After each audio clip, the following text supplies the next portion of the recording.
మన AP deputy CM power star Pawan Kalyan గారు వారాహి అమ్మవారి దీక్షను చేపట్టారు.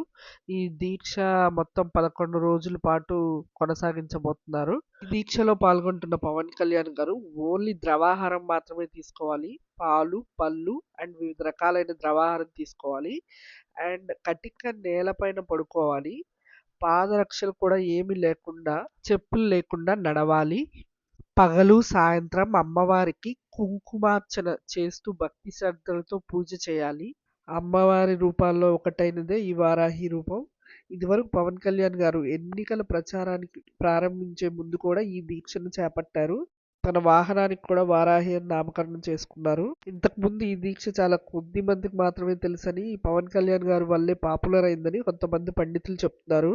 ఈ దీక్ష చేయడం వల్ల శత్రువుల మీద సులభంగా విజయం సాధిస్తారని పురాణాల్లో చెప్పబడింది. ఇంకా జీవితంలో ఎదురైన అనేక సమస్యలకి పరిష్కారం కూడా చూపిస్తుంది.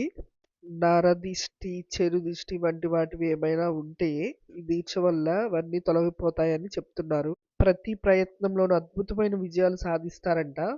అండ్ సమాజంలో గౌరవ మర్యాదలు కూడా పెరుగుతాయి. వారాహి అమ్మవారు లలిత అమ్మవారికి సైన్యాధ్యక్షురాలుగా ఉండేవారని చెప్తున్నారు. అందుకే వారాహి అమ్మవారి ప్రస్తావన లలిత సహస్రనామంలో కూడా మనకు వినిపిస్తుంది అని పండితులు సో ఈ దీక్షని చేపట్టడం వల్ల అమ్మవారి కటాక్షం తప్పకుండా లభిస్తుందని పండితులు చెప్తున్నారు.